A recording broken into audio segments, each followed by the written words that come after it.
Good evening and thanks for joining us on Nationwide today. I am Elizabeth Omori. We begin with health matters. The Nigerian Center for Disease Control and Prevention, NCDC, confirms that there is currently no case of Ebola virus disease in Nigeria, despite ongoing outbreaks in the Republic of Congo and a recently reported imported case in Uganda.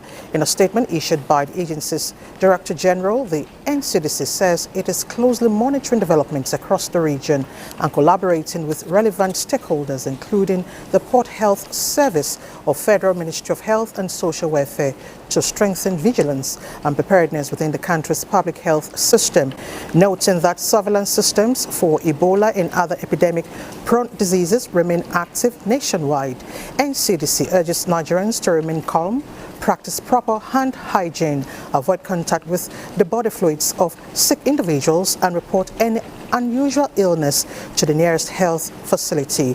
They also advise healthcare workers to maintain high level of alertness.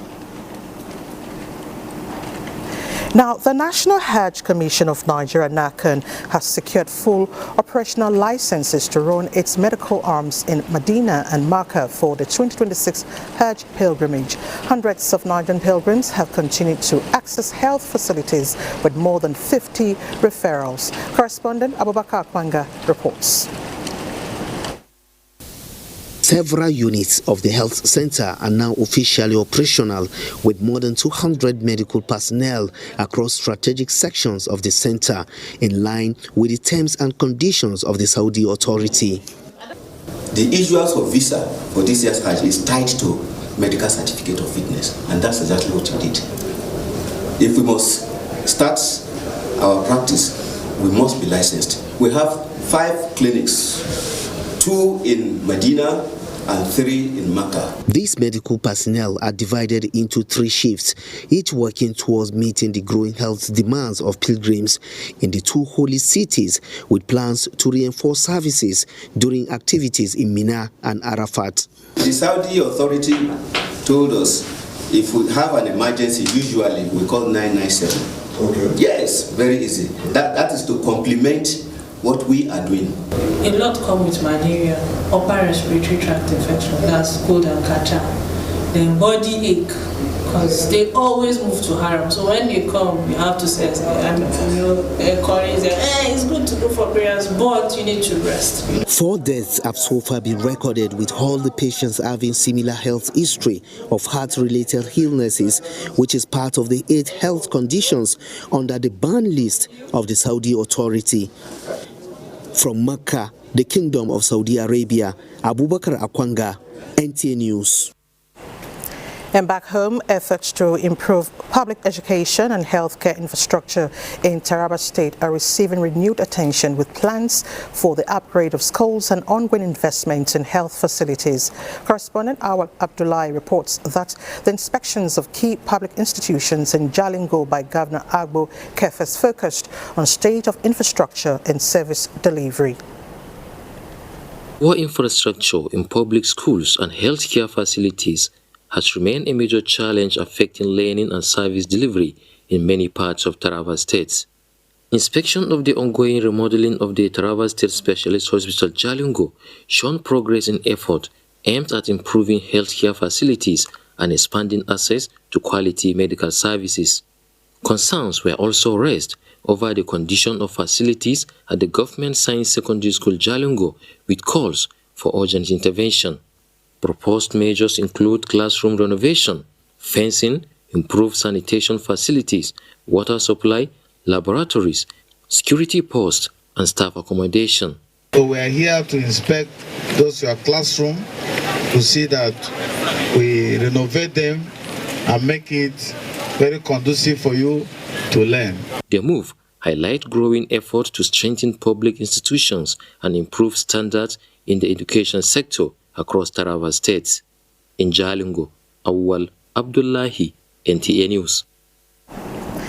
Today is International Day of Families. It recognizes the family unit as the building block of society, and the 2026 theme, Families, Inequalities and Child Well-being, highlights the growing gap between children who have access to opportunities opportunities, and those faced are enforced to survive without them. Ifeoma Ihoje reports. Many Nigerian families, survival has become a daily struggle, from rising food prices to unemployment, unstable incomes, poor healthcare, and limited access to quality education.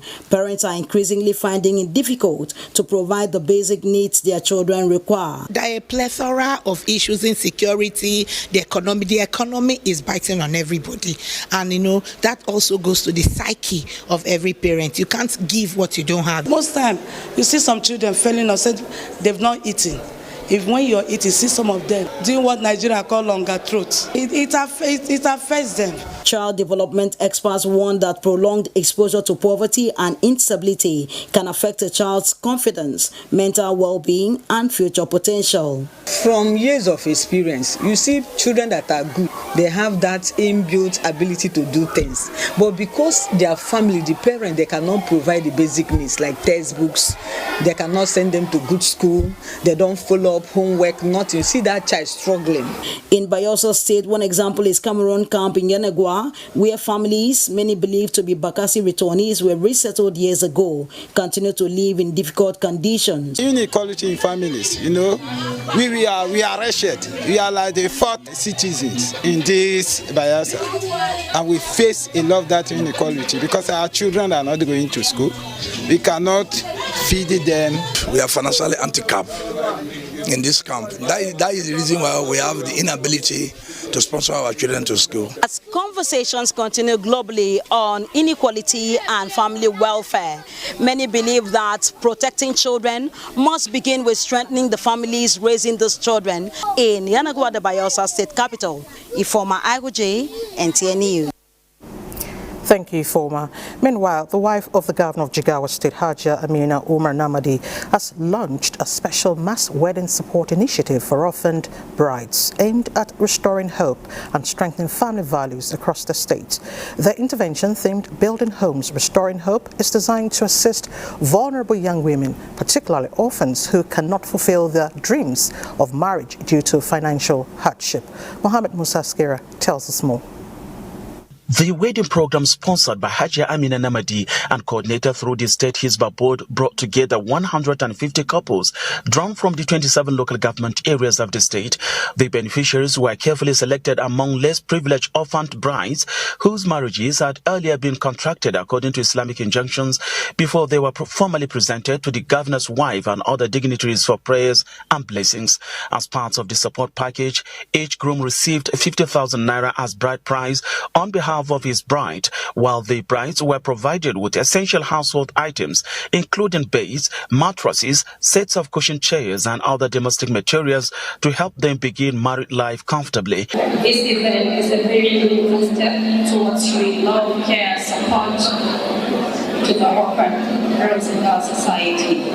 Our goal is giving them opportunity to begin marriage life with dignity, hope, and stability. For the beneficiaries, the initiative is more than a wedding support program. It is a renewed opportunity for stability, belonging, and the hope for a better future. In Dutse, Muhammad Musa Askira, NTA News. Now to flood mitigation. Cross River State Governor Bassi Otto says unfinished flood control projects are making the flood crisis worse as he appeals to the federal government and intervention agencies to speed up flood control and ecological remediation works to protect communities from recurring floods. Otto made the appeal when the Director General, National Emergency Management Agency, and her delegation paid him a courtesy visit. Justina Aiton reports. The 2026 flood outlook by the Nigeria Hydrological Services Agency lists Cross River as a high-risk state. That's why the National Emergency Management Agency is in the state, stepping up sensitization to reduce the impacts of flooding in vulnerable communities. So the moment we are partnering with the government in state, it's actually for the agriculture. There's something in education. We believe since that this can help us in channeling and making sure that we direct the water that will come from there to apply the concern. The NEMA created a document which is more of a preparedness and mitigation document, which we have handed over to the state, and we also have soft copies. And this will serve as a guide to assist in further preventing the losses that we normally experience. With technical teams already on the ground in high-risk areas, NEMA is optimistic that improved coordination will help protect lives, livelihoods and farmlands as the rainy season peaks. In Calabar, Justina Etam, NTA News. Meanwhile, the National Emergency Management Agency has flagged off the direct distribution of relief materials to persons affected by fire disaster in Moba, Edo State and Ileje local government areas of Ekiti State. Tayo Osho reports that the flag off was done at Ekiti. Having enumerated the households affected by fire disaster in Moba, Edo State and Ileje local government areas of the state, the direct distribution of relief materials by the federal government through the National Emergency Management Agency is to cushion the effect of the disaster on victims. Earlier this year, we had a report of fire incidences around here, and we came for assessments. And today, we are here to flag off this distribution of the relief materials to those people who were enumerated during our exercise. We've already lost our hope, but the federal government come to our aid for providing all this material, this food. As we are experiencing hardship right now, at least this will help us a bit. The National Emergency Management Agency, NEMA, advised people of the state to take precautionary measures to prevent fire incidents and other disasters like flooding, especially with the rainy season in full swing. In Ekiti, Tayo Osho, NTA News. You're watching Nationwide on NTA. Let's head to Lagos, where Awal is standing by with some reports. Awal? And welcome to Lagos. Firefighters and other emergency responders are charged with the task of protecting lives and property. But many a time, these unsung heroes are faced with public skepticism and negative perceptions from the citizens they assist in distress situations. Joel Popola took time to examine the systemic limitations, challenges in their operations, and how to sustain job motivation. Day and night, they are called to salvage tragic situations. Like many essential workers and emergency responders, they sacrifice their comfort for the safety of the citizens, even at the detriment of their own lives. Several times when they are delayed by operational challenges or difficulty in getting the right of way, they become victims of transferred aggression. But Public Relations Officer, Federal Fire Service Zone A, Afis Akinside, says despite the risk they face, they have been trained to be professional in dealing with volatile situations. Firefighters are exposed to a lot of dangers, and one of them is extreme heat, smoke inhalation, collapsing building. Electrical hazards could also occur.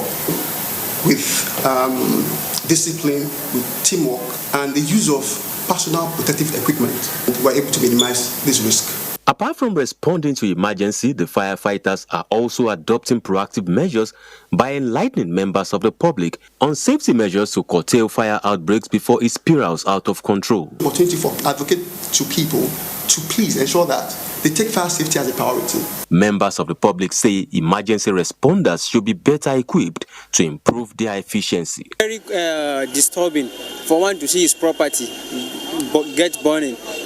Is burning at a spot. At least if there is any incident, they should show up at time, prompt response. Of water at times is always a problem to them. This government needs to improve them, like give them the facility they need to make things work for them. Stakeholders agreed that bridging the gap between emergency responders and the public requires a dual approach of systemic reform and civic re-education. In Lagos, Joel Bukbola, NTA News. Chancellor of Edo State University and Chairman of Caverton Group, Remy Makanjola, has been recognized by the University of Leicester, United Kingdom, with a Lifetime Achievement Award for his decades of leadership across the business, aviation, finance, and education sectors. Amaka O reports.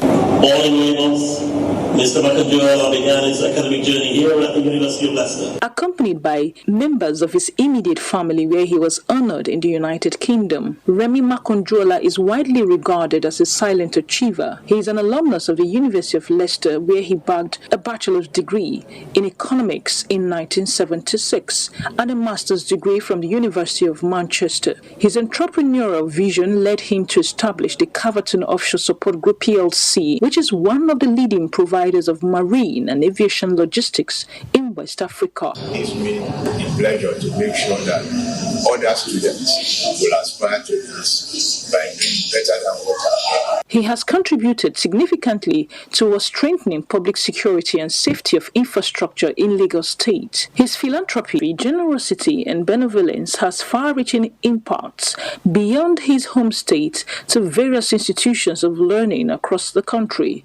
where he has made meaningful contributions and uplifted countless lives. His legacy is one of leadership, humility, and lasting impact, making him an exceptional and deserving recipient of the Lifetime Achievement Award. In Lagos, Amaka O, NTA News. Well, that's it from Lagos. Nationwide will continue with Mary in Jos after. You're still watching Nationwide on NTA, and hopefully we will be joining our Just Networking Center as we progress.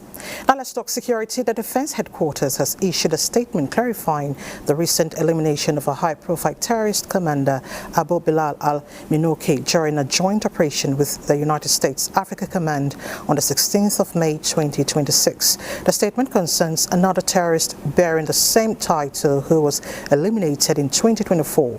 Director Defense Information Major General Smaila Uba says the 2024 incident is separate with a different person and similar name is a title within the Northeast region and across the Lake Chad Basin, where the use of similar or identical names are common among ISOP and Boko Haram terrorists. This is essentially part of their indoctrination program, which is aimed at deliberately obscuring identities, noting that this fact has been established over the years in the course of counter-terrorism operations in the northeast of Nigeria. Abu Bilal al-Minoki, eliminated on the 16th of May 2026, has been positively identified through human intelligence and technical surveillance as a senior global operative within the Islamic State network with direct links to international terrorist coordinations funded and operating across the Sahel. Now, as non-state actors and other criminal elements continue to adapt and modify their strategies, it becomes imperative for the Nigerian military to also review and improve its operational approach to effectively counter emerging threats. This is the focus of the Leadership Skills Development Course 15-2026 by the Nigerian Army Resource Center. The course is designed to strengthen leadership capacity of Nigerian Army personnel in addressing the country's evolving security challenges.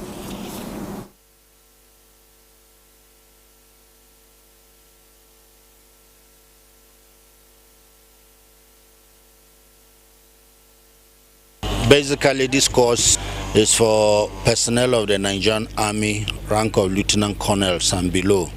And essentially what it aims to achieve is to hone their skills in terms of leadership by impacting some other traits that will make them better and more effective leaders in the field. Our studies have revealed at this center that some of the key actors, non-state actors facing us in the threat environment, they keep adapting and changing their strategies. Likewise, we too have to keep adapting and changing our strategies in order to defeat them. The training will also expose participants to critical areas such as emotional intelligence, critical thinking, teamwork, communication, decision-making, crisis leadership, coaching and mentoring, as well as interagency collaboration. To drug interception, operatives of the National Drug Enforcement Agency, NDLEA, have intercepted consignments of cocaine and various opioids concealed in cartons and other items bound for the UK and Australia. Salwa Khalil Ibrahim reports that military-grade bullets concealed in cassava flour were also intercepted. Operatives of the National Drug Law Enforcement Agency, NDLEA, recorded 2 seizures at a courier company in Lagos during the week in review. A total of 170 grams of cocaine concealed in the walls of a carton of clothes bound for Australia was recovered.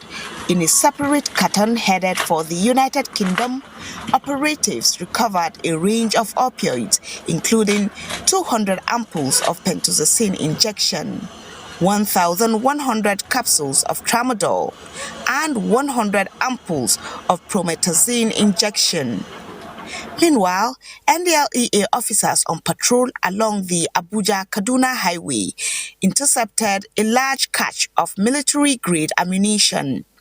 A 35-year-old suspect was arrested while conveying 1,989 rounds of 7.62 millimeters ammunition concealed in fresh cassava granules, locally known as gari.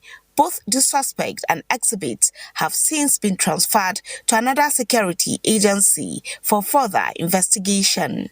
In the FCT, operatives arrested a 29-year-old businessman who specialized in producing drug-laced cakes and cookies for parties and social gatherings. Acting on credible intelligence, he was traced to his home in the Life Camp area, where 800 grams of skunk and 2.70 grams of drug-laced cookies were recovered. Also in Kano, a 25-liter jerrycan of palm oil used to conceal 1.2 kilograms of Tramaking pills was recovered at Ofarua Motor Park. On the same day, a suspect was arrested in Sabuwar Sharada with 30.5 kilograms of skunk. In Abuja, Salwa Khalil Ibrahim, NTA News. It's time to join Mary in Jos for more reports. Mary?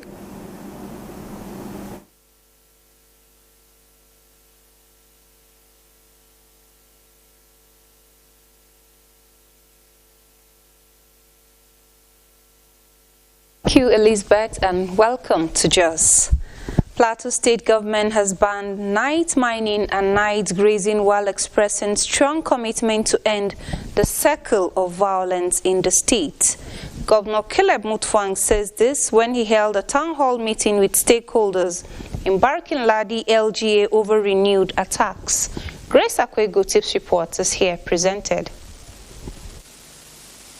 Expressing immense concern over the incident, Governor Mutfwang says the time has come to end the act of killing innocent people and destruction of properties. The governor gave a marching order that anyone found grazing or mining from 5 o'clock in the evening will be treated as a criminal. The governor also appealed to young persons to stop escalating the attacks by their social media posts, saying the time has come for Plateau people to come together and fight the common enemy of the state. As your representatives of government is to come to reassure you in very clear, unquestionable terms that we are ready to protect the state. We have been receiving these reports, some of the challenges that have arisen. Some came from the issues around mining, where quarrels began. Chairman of Barkin-Ladi Local Government Council commended the governor for the visit, saying it is sad how people who live together now carry arms against their neighbors. A committee made up of the chairman of the Local Government Council and other stakeholders are to meet and discuss the way forward and get back to the state government within the week. Similarly, Governor Caleb Mutfwang has visited Kwal in Basa local government area where 11 people were killed in a renewed attack. Again, Grace Akwego Tips Report is here presented. The governor expressed sadness over the unprovoked attacks, saying the administration will do all within its power to end the ongoing terrorism. He assured the people that the access road to the village will soon be reconstructed to ensure that security personnel have access on the event of any danger. The terrain on the plateau is very challenging, and I'm glad the Honorable Minister is here, not only to see a portion of plateau but his own land, how inaccessible it is. We want to trust God that a lot of these rural access roads will do something about them. Minister of Humanitarian Affairs, Dr. Bernard Doro, who is from Kwal, described the attack as devastating, saying more assistance will come the way of the victims through the National Emergency Management Agency. It has actually reduced the number of casualties, because this is one thing that we don't emphasize that much. Usually we blame security. We know that the community have testified of how the mobile police intervene quickly to ensure that the casualty figure is reduced. So for the security agents, I want to say thank you so much. Chairman of Bassa Local Government Council narrated the ordeal and appealed for more assistance for the community. Items donated by the minister include bags of rice, bags of beans, bags of maize, palm oil, groundnut oil, and seasoning. And that's our contribution from JOS Nationwide continues with Elizabeth in our Abuja studio. Thank you so much, Mary. Now, following the unfortunate collapse of a three-story under construction along the Lokoguma-Gudu Road in Gadua district of the Federal Capital Territory, which claimed 5 lives and left others injured, correspondent Odiri Ogburu Aturere brings us an update from the scene. Odiri, let's hear from you.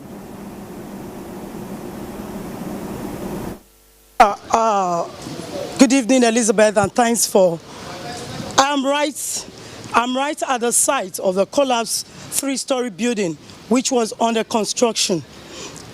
As a matter of fact, this building went down. The 3-story building structure went down when work was ongoing and the place was filled with people that early hour of Saturday morning, and the building went down all of a sudden.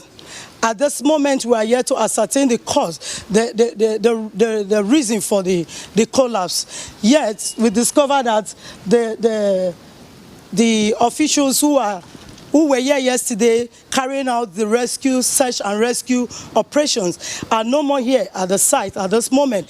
From all indications, it shows that search and rescue mission is over right here in the site. Although some of the workers in the site right here who spoke to me laments the short period used in the search and rescue exercise. They say that before, with the amount of the persons rescued earlier yesterday, does not match the amount of them that usually stay in this site during the working hours. And they therefore call on the relevant authorities to come and continue in the search to see if there are other persons still beneath the rubble. All right, Otiri, do we have any information on those at the hospital, the injured? As a matter of fact, yesterday we saw a few of them who came out. They came back to the site with minor injuries. They did not sustain much injuries, and so they were treated, and the FCT minister instructed the mandate secretary for Health and Environmental Services to give them maximum treatment and all for free. And they were here at the site still lamenting, looking for their friends and colleagues who are yet to be seen. All right, Odiri, thank you so much for the update. Hopefully, search and rescue operation will continue in the earliest. Thank you very much. Moving on, the Budget Office of the Federation has issued a statement clarifying the reason for the delay in publishing quarterly budget implementation reports. It says the fiscal year is not the same as the calendar year, which is determined by laws and appropriation frameworks enacted by the National Assembly. This means the fiscal year can be extended beyond 12 months, just like what's happening with the 2025 budget, which now runs till June 2026. The office explains that Nigeria Nigeria law and international practice support the idea that fiscal years are flexible and can be adjusted in Nigeria. The Constitution allows the National Assembly to extend budget implementation periods, and courts have backed this approach. The Budget Office is finalizing reports and will release them soon. The delay is due to reconciliations and adjustments following the extension of the 2025 budget. The office is also improving its reporting systems to ensure more accurate and timely fiscal reporting following global best practices. We now join Obey in Benin for more news. Obey, nice to see you. Elizabeth, welcome to Benin. The National Human Rights Commission is taking steps to create awareness on the protection of human rights under the nation's constitution. To achieve this, the Ekiti State Office of the Commission is engaging stakeholders on the 2026 implementation of the National Action Plans for the Promotion and Protection of Human Rights. Tayo Osho reports. The forum provides opportunities to explain various human rights as well as the civil and political rights covered by the National Action Plans, need to protect them, and how people can seek redress when these rights are infringed upon.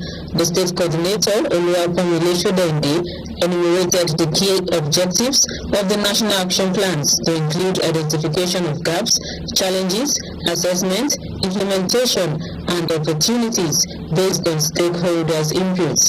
Their responsibility and what we want them to take home is for everybody to know their duties as duty bearer and to know their responsibility and obligations, so that it takes two to play, it takes two to work. If we don't have a working team, we'll just be wasting our budgets, allocations, and resources, which are scarce these days. It was an interactive forum where issues of human rights were raised by various stakeholders with input towards actionable implementation of human rights protection.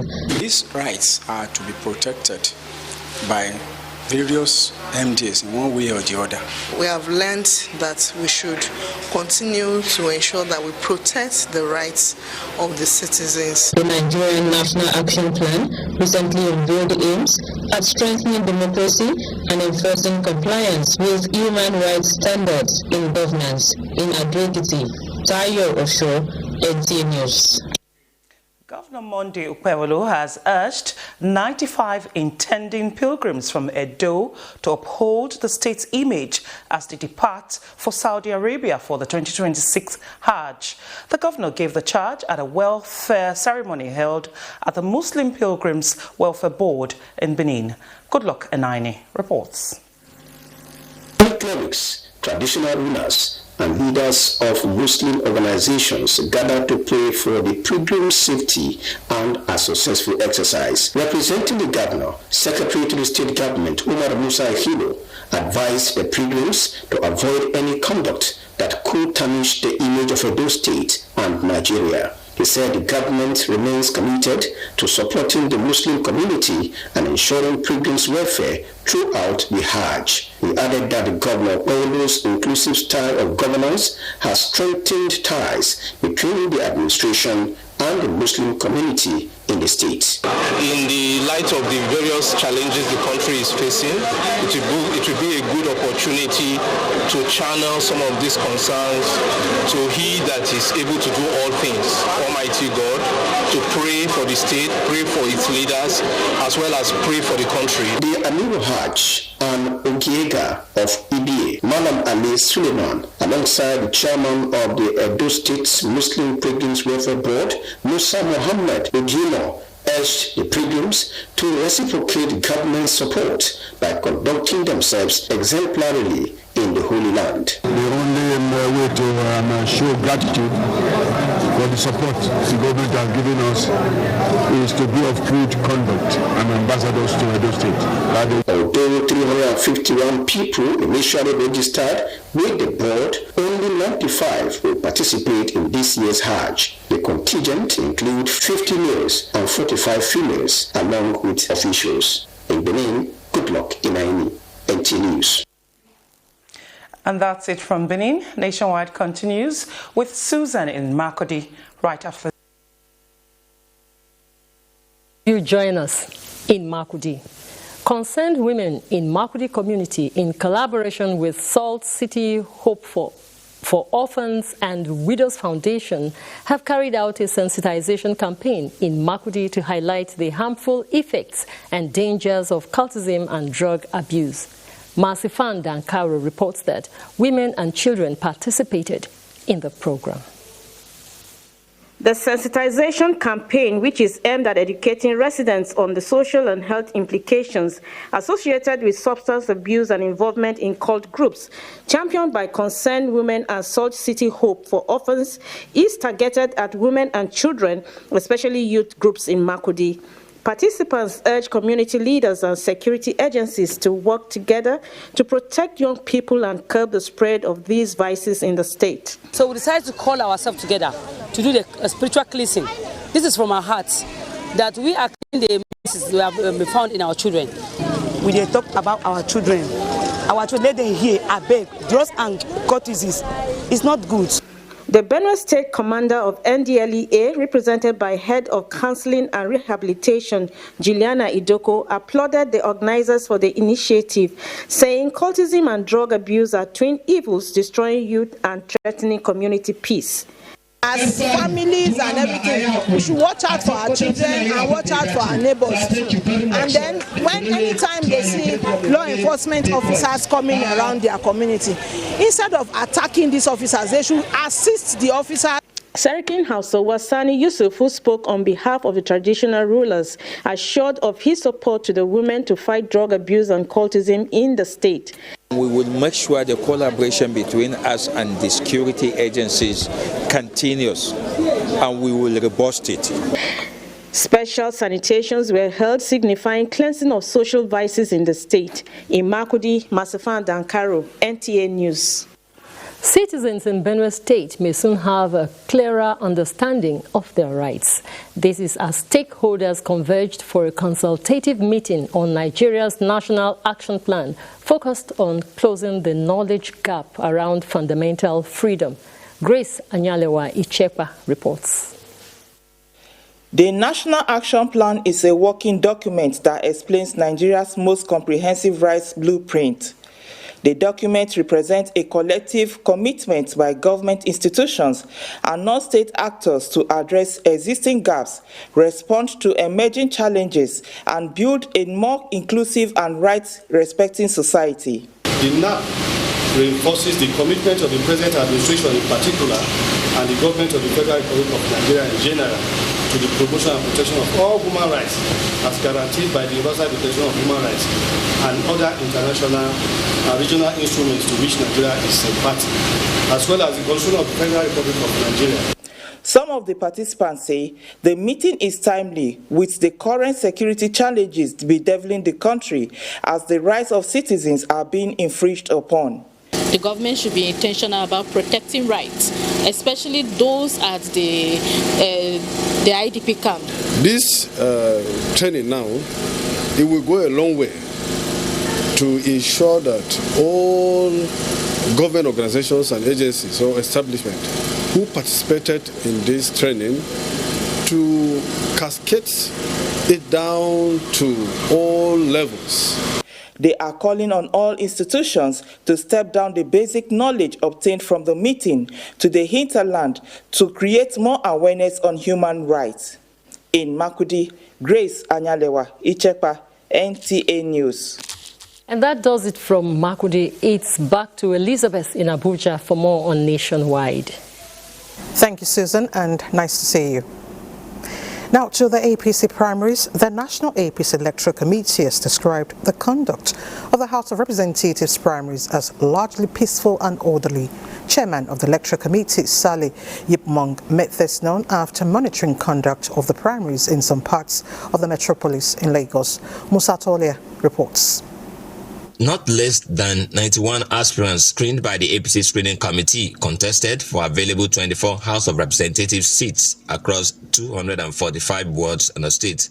Before embarking on monitoring of the primaries, the National APC Primary Election Committee reminded coalition officers and journalists on modalities adopted for the primary election. We are here on total instruction whether we go direct or we go consensus. If you go to the field and all the aspirants have said and submitted themselves that they have agreed to the process that they have given to one person, your score sheet is there.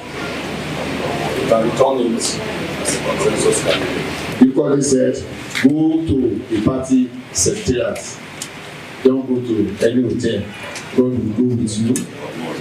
And by the time we come back in the evening, we come back to be able to beat our chest that yes, we have done very well.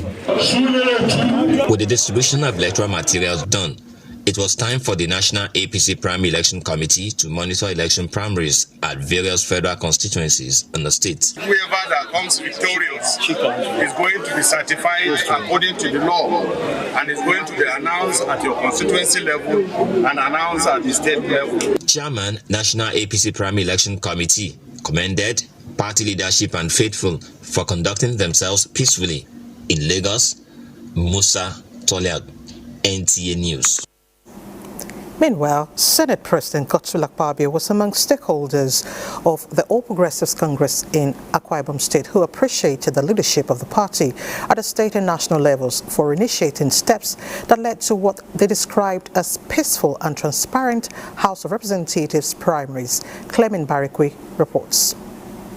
The APC primaries in Ukana West Ward 2, where the Senate President Godswill Akpabio participated, the exercise was generally peaceful, as Senator Akpabio applauds party faithful and aspirants for imbibing the spirit of sportsmanship. Akwa Ibom is totally united behind Governor Omaino and behind the President, Bola Ahmed Tinubu. Akwa Ibom is APC.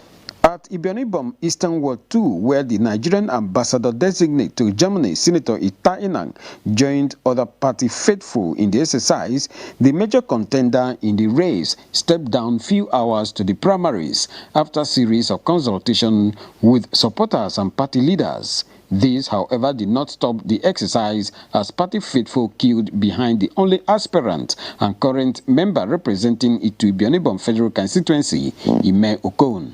The effort is to make sure that there is no division in the party and that we don't have bitterness after the nomination. We give kudos to all the leaders of APC in Akwa Ibom State for accepting this peace, for accepting this unity.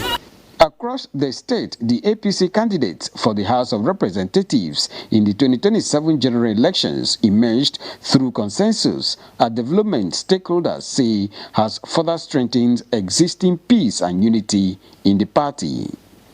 Clement Barikui, NTA News.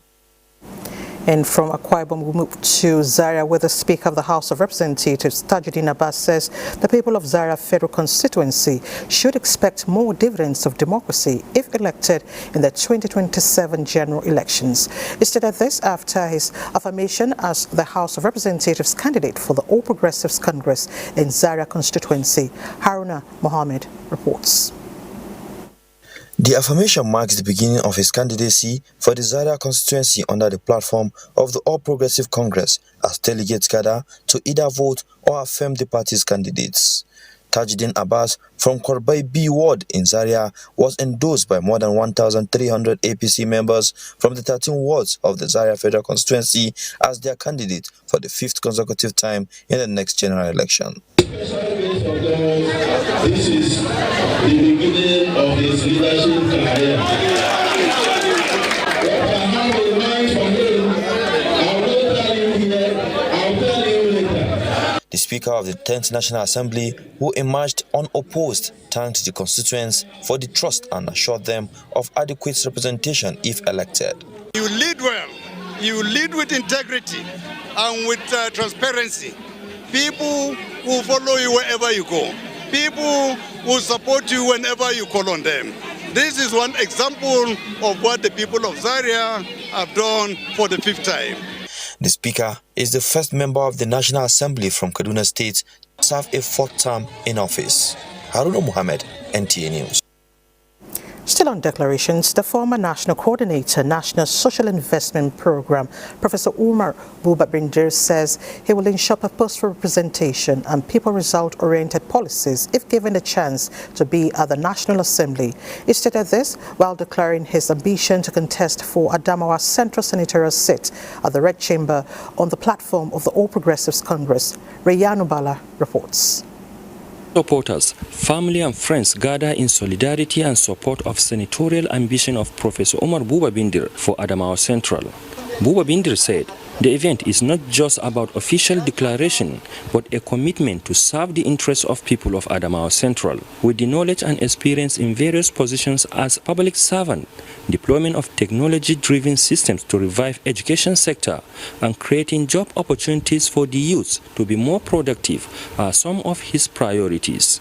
I will ensure that I use my experience to deploy synergy, cooperation and partnership from the level of His Excellency the Governor down to the level of the elected councillors and even development areas, so that we have a uniform focus. The aspirant therefore called on people of Adamawa Central to give him the required support as he promised purposeful representation. Speakers at the event acknowledged the qualities of Professor Umar Buba-Bindir and promised him grassroots mobilization for victory at all levels.